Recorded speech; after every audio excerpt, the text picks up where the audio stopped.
Part 2 of Chapter 2, the Vatican Manuscript.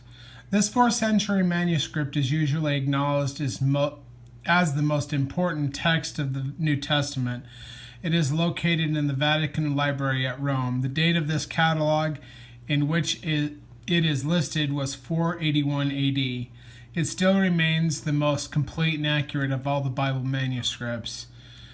Page 15. Number 2, the Sanskrit manuscript. Konstantin Jon Tessendorf was a student of the University of Leipzig and began his work on revisions of the Bible through study of the original or near source materials. In 1844, he went to the Middle East and began work in the library at the monastery of St. Catherine in the Sinai Peninsula. While there, he discovered portions of old parchment, which he determined to be some of the oldest Bible manuscripts ever found. In 1853, he made another trip to the Sinai with the hopes of recovering other leaves that he had seen on his first trip, but to no avail. In 1859, with the support of the Russian government, he made a third trip to the Sinai monastery. Just as he was about to give up all hope of finding the manuscripts, a steward of the monastery showed him the manuscripts that he was looking for and some others. After some negotiations, he purchased them for about $7,000. Tischendorf purchased for the Tsar Alexander II the Codex Sinaiticus, whatever, I can't even say that, I'm sorry. In 1933, the British government, hold on. All right. In 1933, the British government purchased them for about $500,000 for the British Museum. This manuscript dates back to approximately the later half of the 4th century also. The Alexandrian manuscript. This 5th century manuscript derives its name from Alexandria, where it was found. It was once offered as a gift to King James I of England, but James died before the gift could be received. So it was given as a gift in 1627 to his successor Charles I. Later it was placed in the British Museum. It created a great deal of excitement when it was presented to England, much the same as the Dead Sea Scrolls in our day. It contains both Testaments, but there are portions of the Old Testament missing. Also, parts of Matthew, John, and 2 Corinthians are absent from the New Testament. The Ephraim Codex. This manuscript has 2 layers of writing on it. The top layer is 12th century copy of the writings of Ephraim of Syria, which is why it has its name. But the earlier writing underneath is of much more importance, for it is 5th century.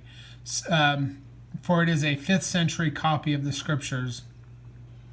Large portions of the Old Testament are missing, but in the New Testament, the only portion missing are from 2 Thessalonians and 2 John.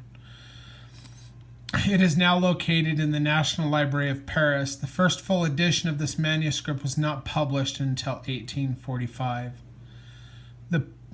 Number 5, the Codex Bezae. This manuscript was presented to the University of Cambridge in 1581, where it still remains.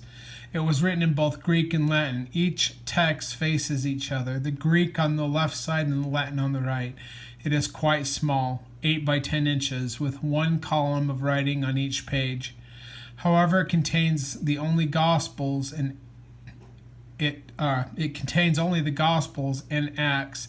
However, it contains with a few verses of Paul's writings. This manuscript has the distinction of being the most puzzling of all the early manuscripts because of its additions and omissions. Some have looked upon it with suspicion and question, but in recent years it has been receiving more respect as a valid New Testament document. The Synectic Syriac manuscript. This manuscript was also found at St. Catherine's Monastery on Mount Sinai in 1892. Two sisters, Miss Agnes Lewis and Miss Margaret Gibson, were searching for rare Bible manuscripts at Sinai when they found this double written document. Both layers of writing was identified as being a Syriac copy of the Gospels. It is the fact that this Syriac translation goes back to the 4th or 5th century that makes it so interesting and valuable. The Washington manuscript.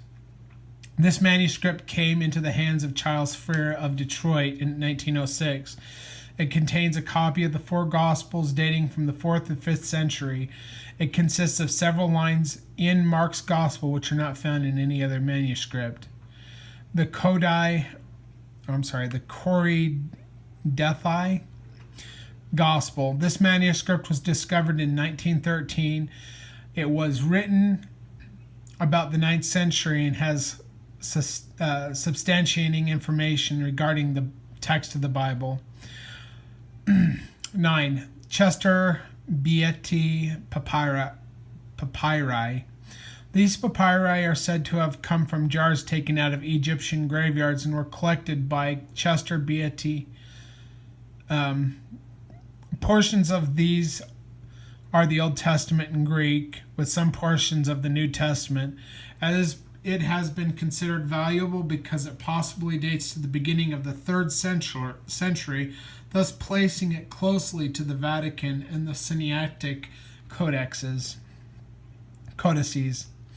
Later manuscripts. Many manuscripts dating from the 9th to the 5th century have been recovered. Many of these are written in cursive, running hand.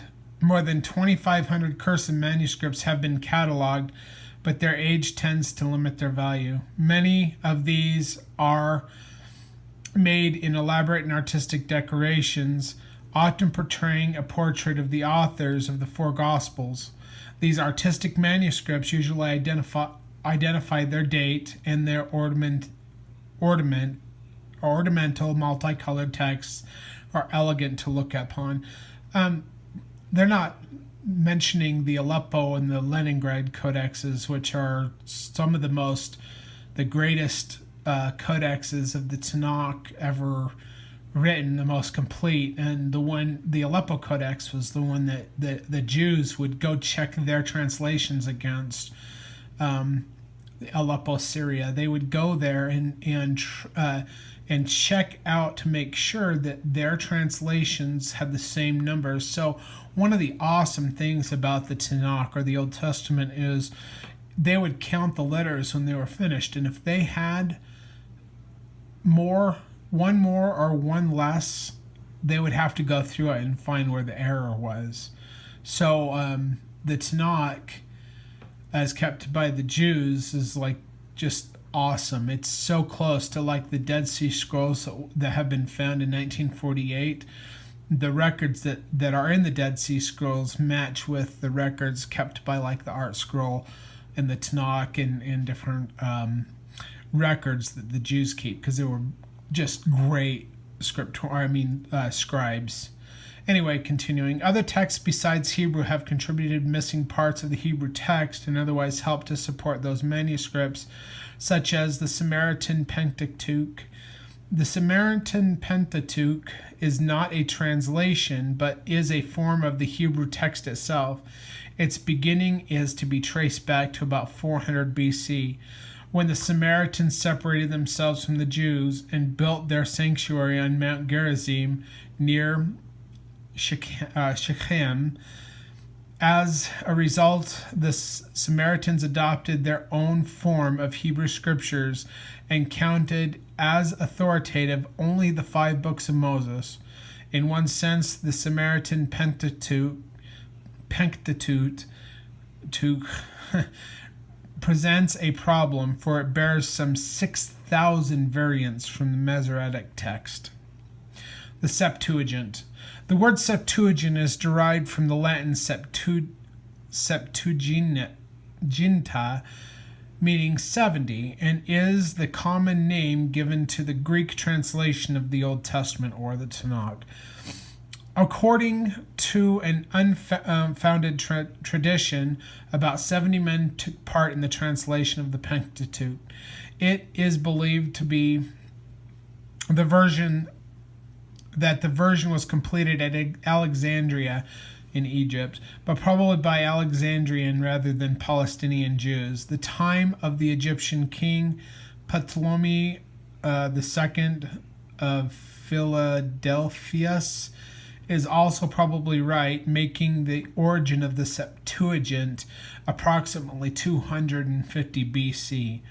Whatever mysteries may surround it, the Septuagint translation will always hold interest among Christians. For a while, it was the only Bible for the Earth Church. It was the text most often quoted by the apostles and the inspired writers of the New Testament, or the Brit Hadashah. That's New Testament. Brit Hadashah in Hebrew, which means the New Covenant. Yet beyond these prevailing attachments, the Septuagint version is an extremely valuable authority on the Old Testament text. It is true that it has its deficiencies and has made mistakes of translation and differences from the Masoretic texts. How We Got the Bible, that's the end of that quote. How We Got the Bible, Neil Lightfoot, page 73. There are three sources from which we gather information pertaining to the Bible. Number 1, the manuscripts. Number 2, the versions of translations. And number 3, quotations from early church writers. Most of the early Christian fathers were writers who lived near the end of the first century and later. The most important of those who quoted the New Testament were Justin Martyr, Tatian, Irenaeus, and Clement of Alexandria, all of whom lived in the 2nd century. In the 4th century, we have important writings of Eusebius of Caesarea, as well as Jerome. From these men, and many who followed, we have obtained thousands of valuable biblical manuscripts. However, they were all different because scribes and translators made modifications either by accident or on purpose, with the intent to help clarify or correct. All manuscripts are not equal in value because they all differ. Thus, it requires a process of elimination of errors, verifying what has been principally agreed upon, and attempting to interpret the meaning of what is written. In 384 AD, an authorized version of the Gospels from Latin manuscripts was made by Jerome. It gradually took precedence and gained popularity, and was copied and carried to various parts of the West. So he's talking about Western Europe.